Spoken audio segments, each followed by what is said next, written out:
कथा, पुरुषार्थ कथा, सुनो सुनो सिद्धार्थ कथा। सत्य कथा, पुरुषार्थ कथा, सुनो सुनो सिद्धार्थ कथा। चढ़ते सूरज सा तेजवान वो कीर्तिमान, हुंकार भरे जब कूच करे, थर थर कांपे आसमान। वो राजपुत्र वो शूरवीर, पर्वत को भेद दे उसके तीर, शांति का स्रोत करुणा की धार, निर्झर झरे मन से अपार। वो राजपुत्र वो शूरवीर, पर्वत को भेद दे उसके तीर, है शाक्य वंश का वो तारा, जगमग है जिससे जग सारा। सत्य कथा, पुरुषार्थ कथा, सुनो सुनो सिद्धार्थ कथा।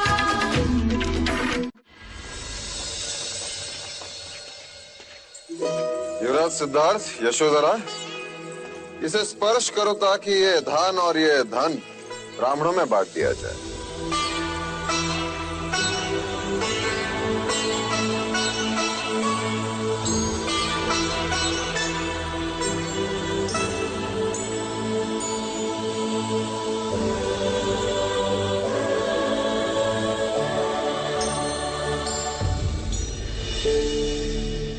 क्षमा महाराज, पर यह परंपरा हमें समझ नहीं आती। कैसी परंपरा पुत्र?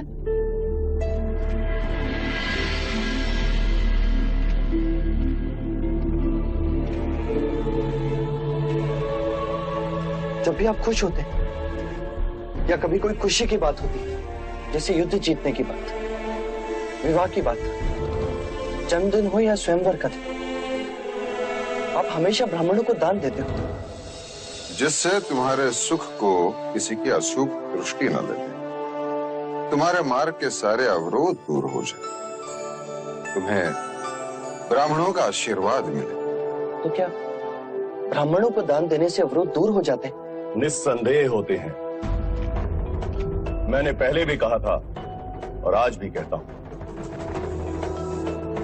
ब्राह्मण धरा पर ईश्वर के प्रतिनिधि है। मनुष्य के मस्तिष्क पर उनका हाथ अभय कवच होता है। अरे, ये आपके पैरों को क्या हुआ?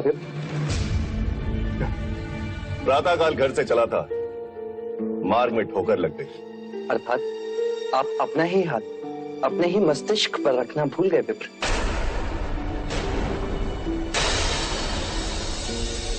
अब कहना क्या चाहते हैं युवराज?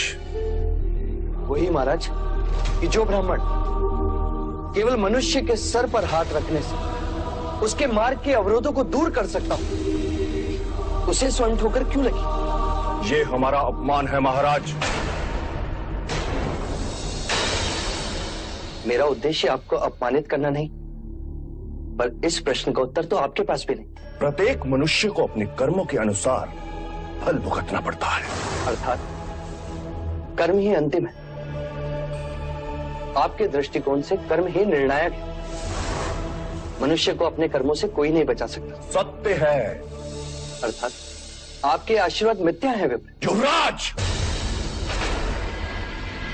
क्षमा विप्र, आप गुरु हैं, ज्ञानी, मुझे उद्दंड ना समझे। पर जब कर्म ही सब कुछ है, तो वर्णों को इतना महत्व क्यों कि ब्राह्मण मस्तिष्क पर हाथ रखे तो आशीर्वाद, और शूद्र छू भी ले तो अपराध।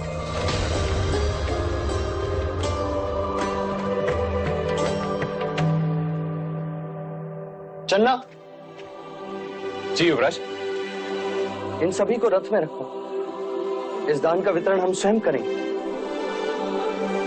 जी युवराज। आओ यशोधरा।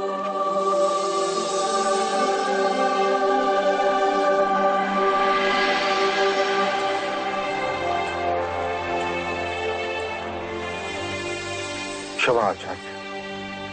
युवराज सिद्धार्थ की जय, युवराज सिद्धार्थ की जय, युवराज सिद्धार्थ की जय, युवराज सिद्धार्थ की जय, युवराज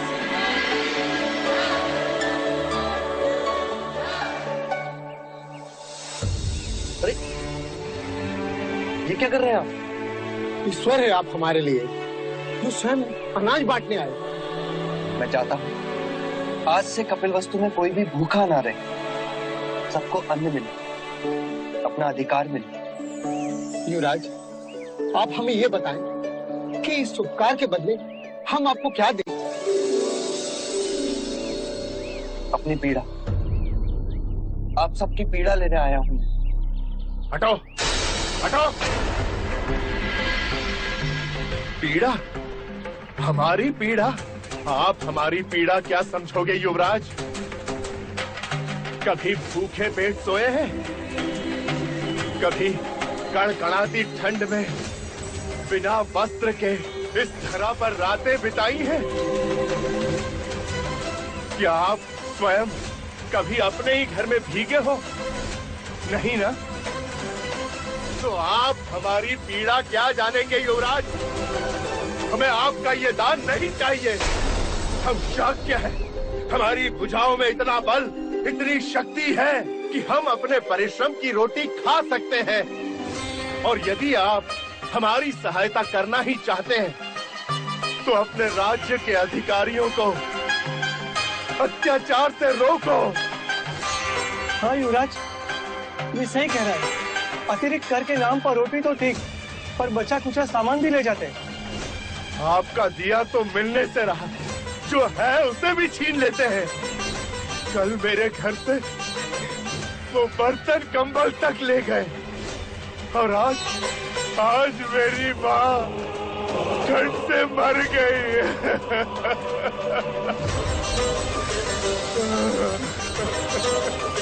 इतनी क्रूरता! कौन है अधिकारी?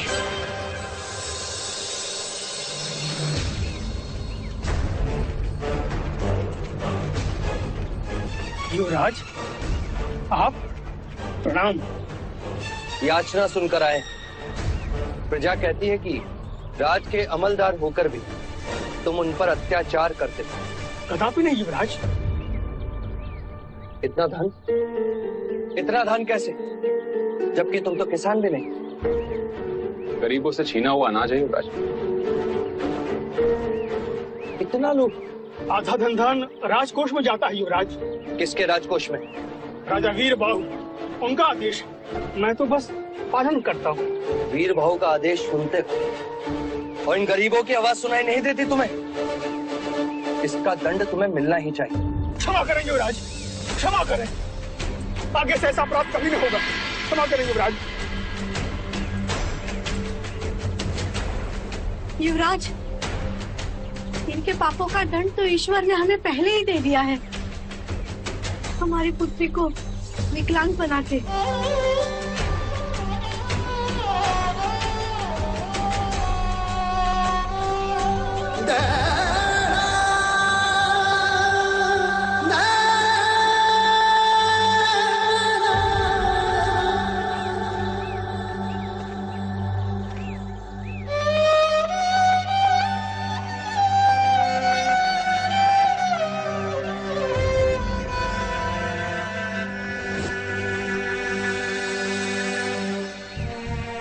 तुम्हारी पुत्री की व्यवस्था ने आज तुम्हें दंडित होने से बचा ली।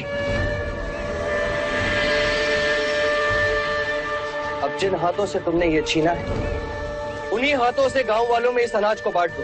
अवश्य युवराज, अवश्य। और आज इस गांव के प्रत्येक बालक को तुम स्वयं अपने हाथों से एक एक निवाला खिलाओगे।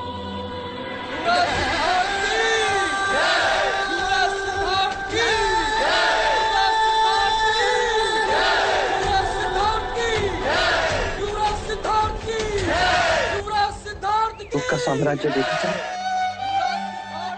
आज तक मैं सोचता था कि धन सुख देता है, दुख को दूर करता है, पर ये गरीब जिनके पास ना धन है ना धान, वो भी दुखी।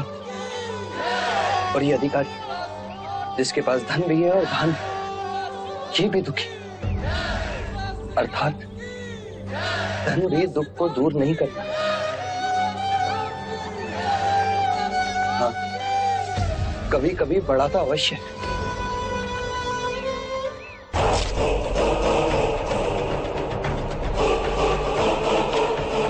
कहो बहादुर, क्या है तुम्हारी उपस्थिति का कारण? महाराज, शाह के राजा शुद्धोधन का राजदूत आया है। कह दो उससे कि महाराज मंत्रणा में नहीं मिल सकते। जी महाराज, परंतु वो आपके नाम महाराज शुद्धोधन का यह संदेश भी लाया है। क्या लिखा है?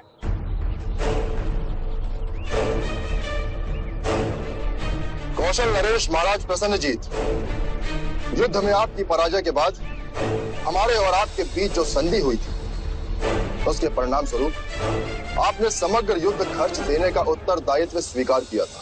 युद्ध में हुआ सारा खर्चा तुम हमें दोगे और साथ साथ ये वचन भी हम पर कभी आक्रमण नहीं करोगे। मैं वचनबद्ध हूं महाराज शुद्धोधन। जो शाक्य गणराज्य को शीघ्र ही अपेक्षित है, प्रत्युत्तर की अपेक्षा में मोहर शाक्य गणराज्य शिरोमणि राजा शुद्धोधन। उन्हें प्रत्युत्तर भेज दो बहादुर। इस समय सारा कौशल महाराज महाकौशल की मृत्यु शोक में डूबा है। इस समय हम संधि का उत्तरदायित्व निभाने में असमर्थ हैं। युद्ध खर्च नहीं दे सकते। जी बात, पर शीघ्र ही हम संधि के वचनों को पूरा करने का यथार्थ प्रयत्न अवश्य करेंगे। एक और युद्ध भेंट करेंगे।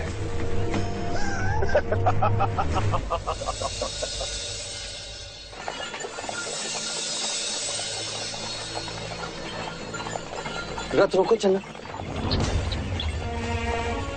वो वहां कौन है?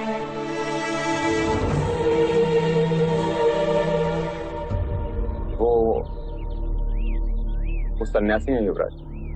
सन्यासी? आज पहली बार देखा उसे। हाँ युवराज, भ्रमण करते हुए कभी कभी आ जाते। फिर तो उन्हें भी अन्न की आवश्यकता होगी।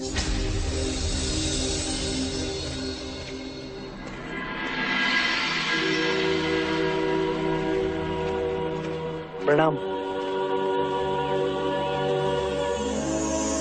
मैं शाक्य युवराज सिद्धार्थ हूं, आपको अन्न देने आया हूं। क्या कहकर पुकारूं आपको? कुछ भी कह ले। साधु, संत, योगी, तपस्वी, कुछ भी कह के पुकार सकता है। क्या मैं आपसे ये पूछने की दुष्टता कर सकता हूं कि आप रहते कहाँ हैं? ये सारा संसार ही है घर मेरा। और काम? काम तो संसारी करते हैं, सन्यासी नहीं।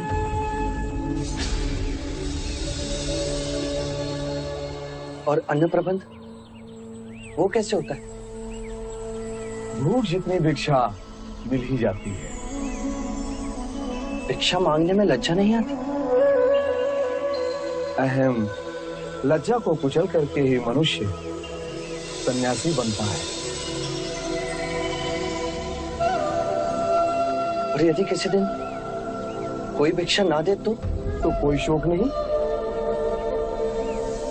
ये प्रकृति इनकार नहीं करती। हवा कभी नहीं रुकती। जल तो मिल ही जाता है। वृक्ष फल देने से कभी भी मना नहीं करते। आप अपना समय कैसे व्यतीत करते हैं? मन को जीतने का श्रम करता हूं। ये कैसा कार्य है? ये मन ही तो है जो वासना मोह क्रोध में फंस जाता है।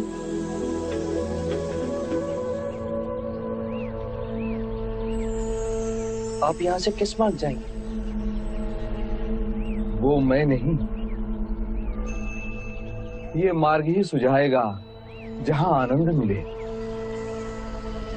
राजन, ये धान तुम ले जाओ, इसकी मुझे कोई आवश्यकता नहीं। तुम अपने मार्ग चलो, मैं चला अपने मार्ग।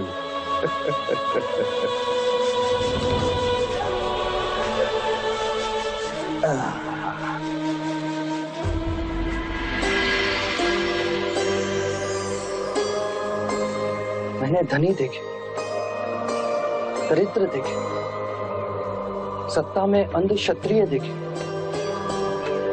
ज्ञानी ब्राह्मण देखे, पर ये कैसा जीवन जो कुछ ना होते हुए भी इतना सुखी।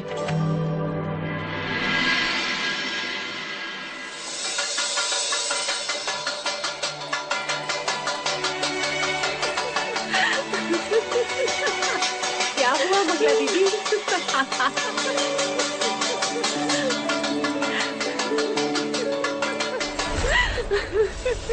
बात क्या है मंगला?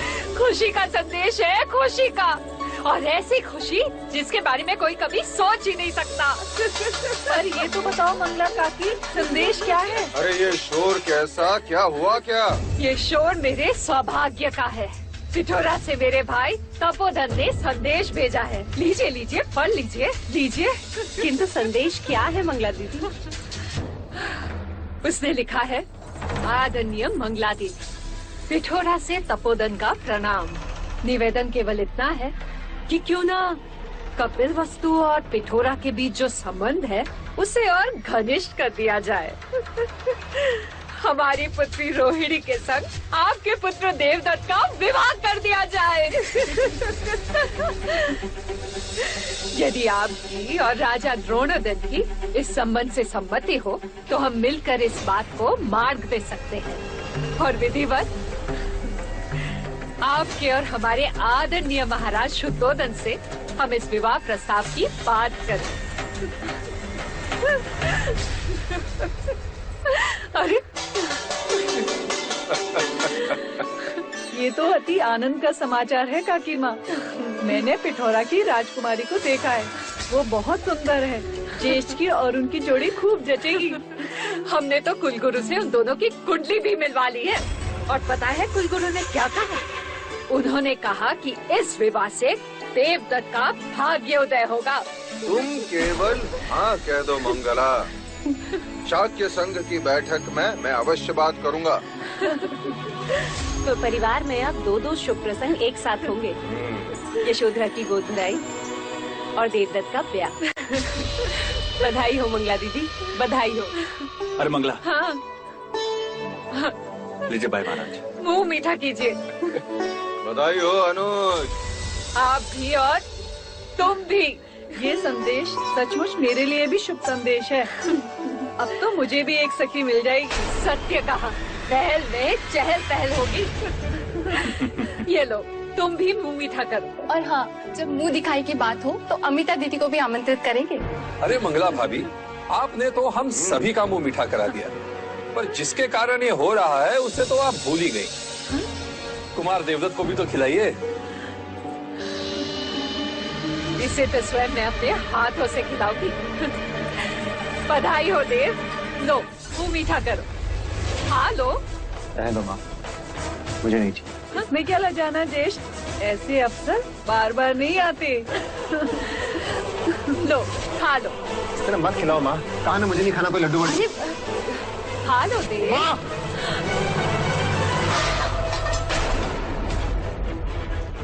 देवदत्त। कुमार, ये क्या किया? देव, देव,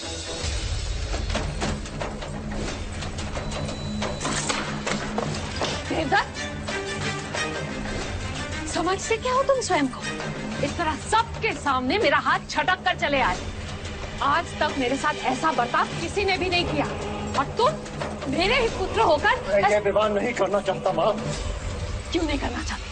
क्यों नहीं करना चाहते बताओ मुझे। पिठोरा का राज बड़ा है, शाक्यों में उनका मान है, और फिर राजकुमारी रोहिणी इकलौती भी है और सुंदर भी। फिर ये विरोध क्यों? देव, बात क्या है? क्या तुम्हें कोई और कन्या पसंद है? आप समझती क्यों नहीं है माँ? क्या नहीं समझती कुछ? कि मैं ये विवाह नहीं करना चाहता। क्यों नहीं करना चाहते? हाँ? इतना अच्छा संबंध है तो मना क्यों कर रहे हो? मैं पूछता हूँ, विरोध का कोई तो कारण होगा।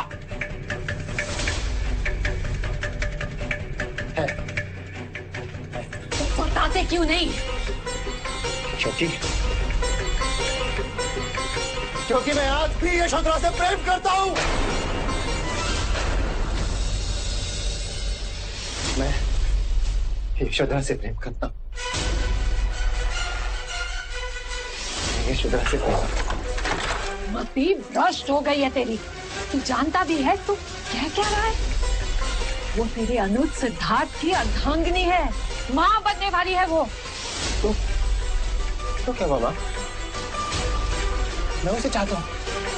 और तू देखना माँ, एक न एक दिन मैं उसे पाकर ही रहूंगा माँ।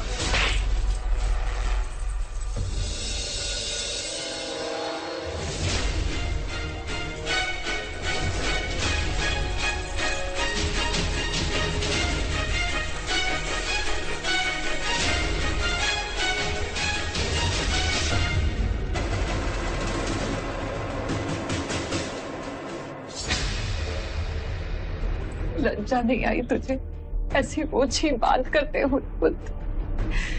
एक एक निवाला चांदी के थाली से तुझे खिलाया। उस झूठन पर तेरी दृष्टि कैसे गई देव? देखो पुत्र, तुम्हारी दृष्टि केवल सिंहासन पे होनी चाहिए, सिद्धार्थ की अर्धांगिनी पर नहीं। और जो संबंध हुआ ही नहीं, उसके बारे में क्या सोचना। मेरी दृष्टि को इस प्रकार देखना आपने सिखाया है, आप दोनों ने। जो सिद्धार्थ का है वो तुम्हारा है, तुम्हारा है, तुम्हारा है। ये सीख आप ही की थी। और आज जब मैं यशोधरा के सिवा किसी और के बारे में विचार भी नहीं कर सकता, तो आप मुझे लिखना है। नहीं चाहिए मुझे कोई सिंहासन, मुझे केवल यशोधरा चाहिए, केवल यशोधरा। यशोधरा! देवदत्त, देवदत्त!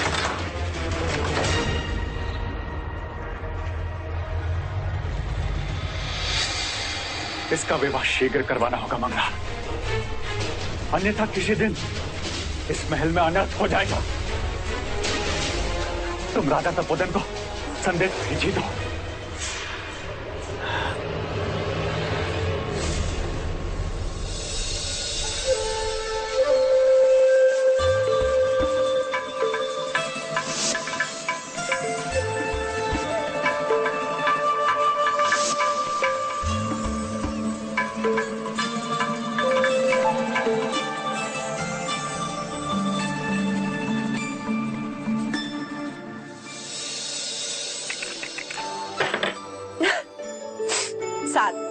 मैं जीत गई। यशो, यशो क्या हुआ? यशो, यशो, यशो, नटखट।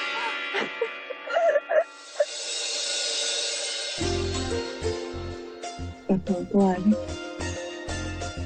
हमारी संतान कैसी होगी? कैसी होगी? अर्थात देव या देवी? मैं चाहता हूँ वो मनुष्य ही हो।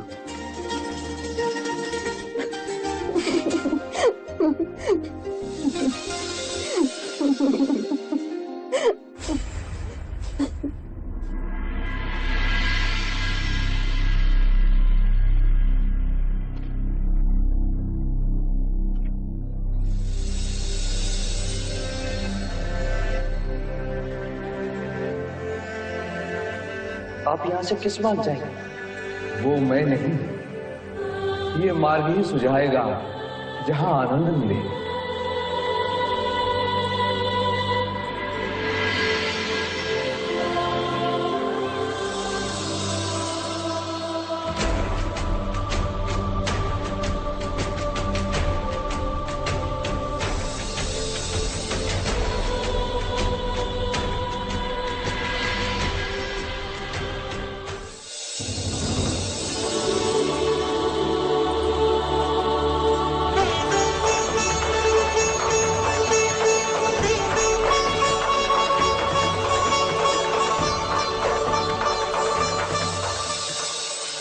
आओ मित्र दीदी, मार्ग में कोई कठिनाई तो नहीं है?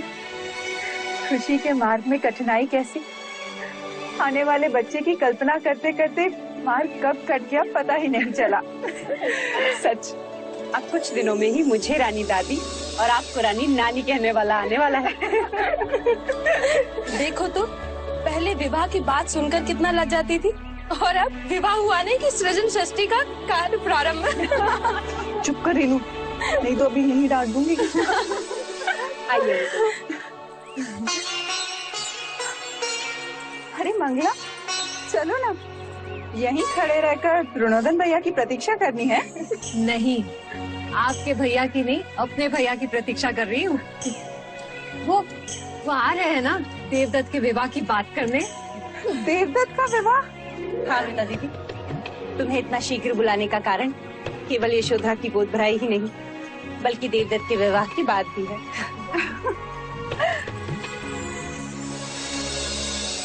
बधाई हो मंगला दीदी। वैसे कन्या है कौन? पिठोरा के राजा तपोधन, उन्हीं की सुपुत्री राजकुमारी रोहिणी। सुना है बहुत सुंदर है वो। तो हमारा देवदत्त कौन सा कम है? किंतु दीदी, तुम्हारे भैया तो संग समाप्ति के बाद ही आएंगे, उसमें तो बहुत समय है अभी। मुझसे भीतर रहा नहीं जाएगा। महादेवी, मुझे यही प्रतीक्षा करने दो। आप लोग चलिए ना, उनके आते ही मैं भीतर... अच्छा ठीक, तुम यही प्रतीक्षा करो, उनके आते ही हमें सूचित कर देना, हम सभी उनके स्वागत में उपस्थित हो जाएंगे। चलो रानी नानी माँ। सुस्वागतम। कपिल वस्तु में आपका स्वागत है, पधारिए। राजा द्रोणोदन, आपको हमारी ओर से कुमार देवदत्त के विवाह का प्रस्ताव तो अवश्य मिला होगा। हाँ राजा तपोधन, दोनों की कुंडलियां भी मिलती है। अब बस परंपरा के अनुसार आपकी और हमारे भाई महाराज के बीच औपचारिक बात हो जाए, बस इतना ही विलंब है। तो फिर सभा के उपरांत विधिवत हम महाराज शुद्धोदन से इस संबंध की चर्चा करेंगे। अवश्य आपका स्वागत होगा। चलिए पहले ये सभा तो समाप्त हो जाए, आइए। महाराज शुद्धोदन की, महाराज शुद्धोदन की। पिछली सभा में लिए निर्णय के अनुसार हमने कौशल नरेश महाराज प्रसन्नजीत को युद्ध के खर्च देने की बात याद दिलाने के लिए दूत भेजा था, पर महाराज प्रसन्नजीत युद्ध खर्च देने से मना कर दिया। अर्थात उन्होंने संधि का उल्लंघन किया है, अपनी अधम राजनीति का परिचय दिया है। अर्थात अब हमें महाराज महाकौशल से बात करनी होगी। और हमें ये अशुभ समाचार भी मिला है, महाराज महाकौशल का देहांत हो गया है।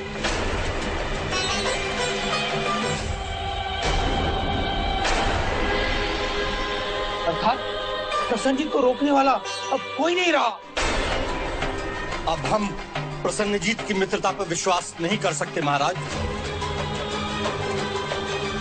हमने तो आपको युद्ध भूमि में ही कहा था महाराज कि युद्ध खर्च ले लो या उसे बंदी बना लो। आप नहीं माने। आप पर विश्वास करके हमने आपके पक्ष में युद्ध किया, मतदान भी किया, किंतु आपकी मनमानी के कारण आज सभी शाक्य राजाओं के राजकोष समाप्त हो चुके हैं। अब आप ही बताइए महाराज, हम क्या करें? इतना ही नहीं, आपके युवराज सिद्धार्थ हमारे राज्य में आकर हमें अपनी ही प्रजा से कर लेने से रोक रहे हैं। क्यों ना रोको? आप राजा हैं और अपनी ही प्रजा पर अत्याचार कर रहे हैं। प्रजा से कर लेना राजा का अधिकार होता है, अत्याचार नहीं। और युद्ध के बाद अतिरिक्त कर लेना अधिकार नहीं, दुराचार है। चलिए मान लेते हैं कि हम प्रजा के साथ दुराचार कर रहे हैं, लेकिन इस दुराचार का कारण कौन? इसका कारण आप हैं युवराज, आप। राजा तपोधन, क्षमा कीजिए महाराज, लेकिन राजा दंडपानी ने पहले ही कहा कि हमें कौशल का आधिपत्य स्वीकार कर लेना चाहिए, तो आप उससे सहमत नहीं। आपकी गलत राजनीति का बोझ आज पूरे शाक्य गणराज पर भारी पड़ रहा है मार। कल यदि प्रसन्नजीत पुनः आक्रमण करेगा तो अनाज कहां से लाएंगे? बिना धन के धातु कहां से खरीदेंगे? और शस्त्र कैसे बनाएंगे? बताइए कैसे बनाएंगे हम? तो इसका अर्थ ये तो नहीं कि आप अपनी ही प्रजा पर कोड़े बरसाएंगे, उन्हीं का घर लूटेंगे? क्या सत्य है? मैंने स्वयं देखा है कि किस तरह आपके सैनिक एक वैश्य व्यापारी पर बीच चौराहे कोड़े बरसा रहे थे। और आपके अधिकारी? यह आपत्ति काल है युवराज। यदि हमने इस समय दूसरे युद्ध की तैयारी नहीं की तो हम सभी दास बन जाएंगे। और दासत्व का अनुभव तो आपके राज्य में आपकी प्रजा कर ही रही है। मर्यादा में रहिए युवराज। आप ये भूल रहे हैं वो मेरा राज्य है, मेरा। और आप भी ये भूल रहे हैं कि आपका राज्य शाक्य गणतंत्र का एक हिस्सा। तो क्या आप मनमानी करोगे? मनमानी तो आपने की थी युवराज, जो उस प्रसन्नजीत के सामने संधि का प्रस्ताव रखा। सत्य ही कहा था किसी ने। आप एक क्षत्रिय की तरह नहीं, एक सन्यासी की तरह सोचते हैं युवराज। राजा तपोधन ये ना भूले कि आप भावी शाक्य सम्राट से बात कर रहे हैं। आपके हम पर थोपे हुए इसी सम्राट की शांति वार्ता के कारण हम जीता हुआ युद्ध हार गए महाराज। ये बात केवल मैं ही नहीं, सभी भली भांति जानते हैं। राजा तपोधन, मैं राजा तपोधन इस साक्ष्य सभा में युवराज सिद्धार्थ को सावधान करता हूं कि वो मेरे राज्य की सीमाओं का उल्लंघन न करें, मेरे कार्यभार के बीच न आए, अन्यथा खड़ी यहाँ से प्रस्थान करे। राजा तपोधन, यदि एक पल भी यहाँ रुके तो मैं भूल जाऊंगा कि ये संघ सभा है।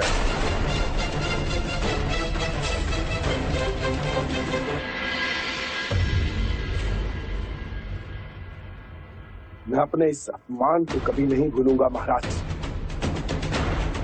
एक बात मैं अवश्य कहूंगा कि आप दोनों शाक्य गणराज के अपराधी हैं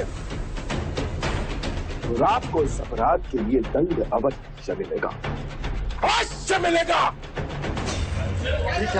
चले गया पीछे रोक नहीं।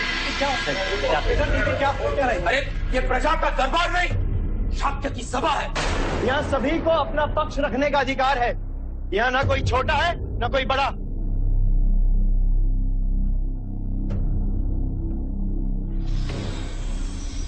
महाराज, राजा तपोधन के विवाद के शब्द अनुचित थे पर अर्थ उचित था।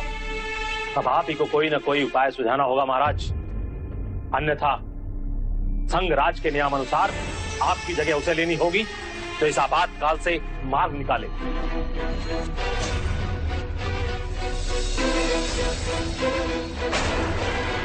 शाक्य सभा यदि अनुमति दे तो एक सुझाव है मेरे पास महाराज। कहो युवराज। क्यों ना हम शाक्य रोहिणी नदी पर एक ऐसा सेतु बनाएं जहां से हम पश्चिम भारतवर्ष से व्यापार कर सकते हैं। परंतु इससे क्या लाभ होगा? कौशल के रास्ते जाने की आवश्यकता नहीं पड़ेगी और इस मार्ग का प्रयोग हम मगध को भी करने देंगे। मगध को? जी, ये मार्ग कई योजन छोटा होगा और इस मार्ग से उनके कई दिन बचेंगे। उन्हें समय का लाभ होगा और हमें आर्थिक। वो कैसे? हमारे इस मार्ग का उपयोग करने के प्रतिफल में हम मगध से चूंगी लेंगे, जिससे हमारे राजकोष को आर्थिक लाभ होगा और इस व्यवस्था से एक और अप्रत्यक्ष लाभ होगा महाराज। कैसा लाभ? प्रसन्नजीत के संभावित आक्रमण से हमें मुक्ति मिलेगी और मगध नरेश राजा बिंबिसार हमारे साथ होंगे, जो कि प्रसन्नजीत के बहन ही। तो प्रसन्नजीत उनके विरुद्ध कभी नहीं जाएगा। महाराज, युवराज का सुझाव अति प्रशंसनीय है। महाराज, युवराज का ये प्रस्ताव हम सबको मान्य है।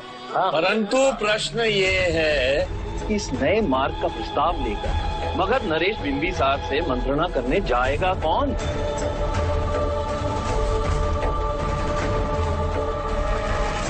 क्योंकि जो भी जाएगा प्रसन्नजीत उसे रोकने का प्रयत्न अवश्य करेगा। पर प्रसन्नजीत को कैसे पता चलेगा कि हमारी मंत्रणा का उद्देश्य क्या है? क्योंकि सुना है कि प्रसन्नजीत के गुप्तचर हमारे राज्य में है। तो फिर मगध नरेश महाराज बिंबिसार से मिलने कौन जाएगा? मैं जाऊंगा।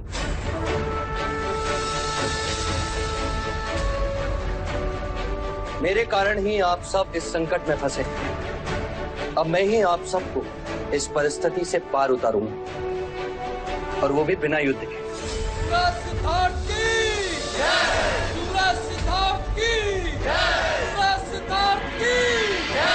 युवराज सिद्धार्थ की जय! युवराज सिद्धार्थ की जय! युवराज सिद्धार्थ। ये हमारी अति प्रिय अंगूठी है, इसे आप अपने पास रखिए, हमारी मित्रता का चिन्ह।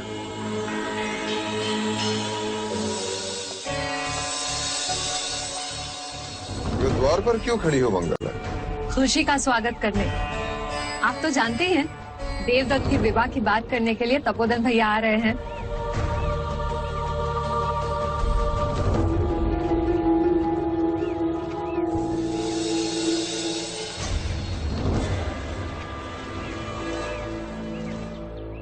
भीतर चलो मंगला। हाँ हाँ, आप चलिए, मैं तपोधन भैया के आते ही कोई नहीं आएगा। क्यों नहीं आएंगे? क्या बात है आर्य? बताइए ना। उन्होंने संदेश भेजा तुम्हारे लिए।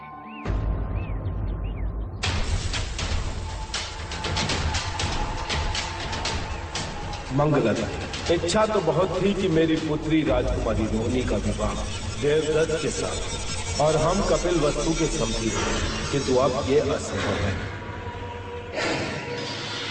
भरी सभा में तलवार दिखाकर आपके भाई महाराज ने हमें बहुत अपमानित किया है। रिश्ते की बात कर अब हम और अपमानित नहीं होना चाहते, इसलिए हमें क्षमा कीजिए। आपका भाई तपोधन।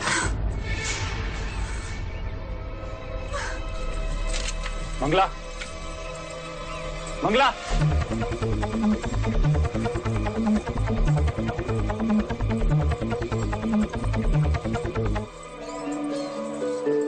बहुत सुंदर है ना? तो देखो मंगला दीदी भी आ गई। देखो मंगला दीदी, अमिता दीदी तुम्हारे लिए हीरो का हार लाई है। क्या हुआ मंगला दीदी, तुम्हारे भैया आ गए? नहीं आए। क्यों? ये प्रश्न आप मुझसे नहीं, स्वयं अपने भाई से पूछिए। क्या हुआ देव? देव, संत सभा में क्या हुआ? जो कुछ भी हुआ वो अनुज के सामने हुआ और वो भली बात ही जानता है। किंतु ऐसा हुआ क्या? ये हुआ महादेवी, ये हुआ। असम सभा में सिद्धार्थ ने सबके सामने मेरे भाई तपोधन से अभद्र व्यवहार किया और महाराज ने तलवार की नोक पे मेरे भाई तपोधन को संत सभा से निकल जाने का आदेश दिया। और फिर मेरे भाई ने रोहिणी का संबंध देवदत्त के संग करने से इनकार कर दिया। मंगला, वो राजनैतिक विवाद था। खूब जान गई हूँ मैं आपकी नीति को, खूब जान गई हूँ। मंगला दीदी, हम देवदत्त के लिए रोहिणी से भी अच्छी कन्या ढूंढेंगे। रहने दीजिए महादेवी, जो थी उसे तो छीन लिया और जो आना चाहती थी उसे रोक दिया। उन्होंने बात ही ऐसी की, मतभेद को मनभेद में बदल दिया। अरे मत तो आपने बदला महाराज, आपने। भेद तो आपने किया है देवदत्त और सिद्धार्थ में। अपने आवेश को रोको मंगला। विवाह के समय आपने वचन दिया था कि सिद्धार्थ के राज्य अभिषेक के समय देवदत्त को भी राज्य का हिस्सा मिलेगा, पर अब मुझे आप पर संदेह हो रहा है महाराज।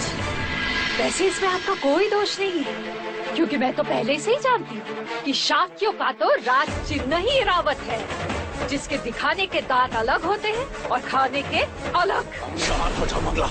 चिल्लाने की कोई आवश्यकता नहीं है महाराज। जब चिल्लाने की आवश्यकता थी तब तो आपने कुछ भी नहीं कहा। सबके सामने दिखावा क्यों?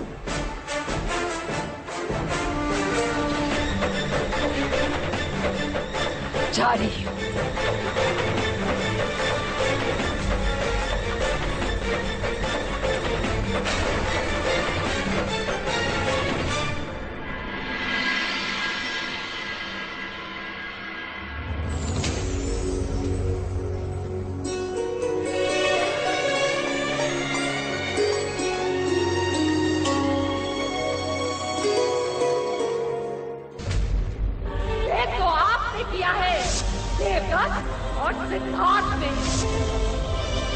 युवराज सिद्धार्थ को सावधान करता हूं कि वो मेरे राज्य की सीमाओं का उल्लंघन न करे, मेरे कार्यभार के बीच न आए।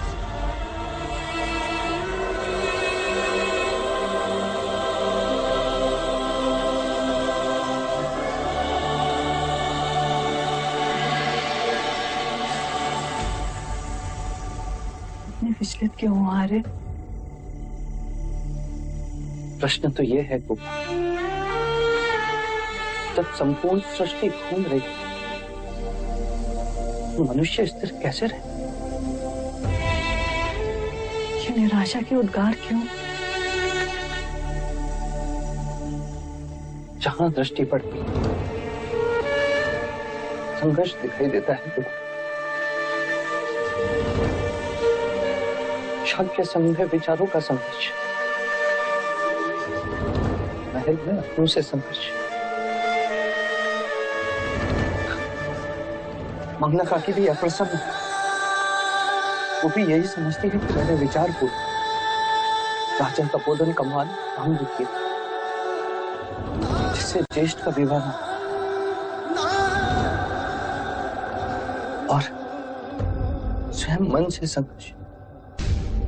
मंगला काकी, उनका क्रोध तो बुलबुला है, यूं आया और यूं गया। हाँ गो, परंतु मैं अपनों में मनभेद नहीं चाहता। नहीं होगा, मैं वचन देती हूँ, मंगला काकी को मैं मना लूंगी। अब हंसो, ऐसे नहीं, जोर से।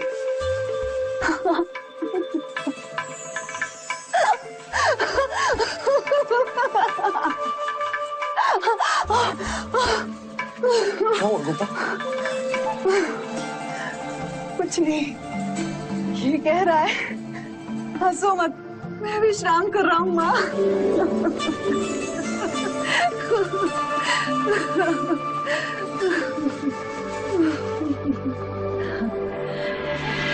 बस इसी तरह हंसते रहो सिद्धार्थ, जिससे तुम्हारी हंसी सारे संसार में इतनी गूंजे कि दूर दूर तक दुख की आवाज सुनाई न दे।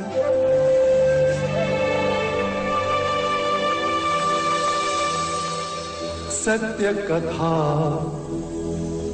पुरुषार्थ कथा, सुनो सुनो सिद्धार्थ कथा।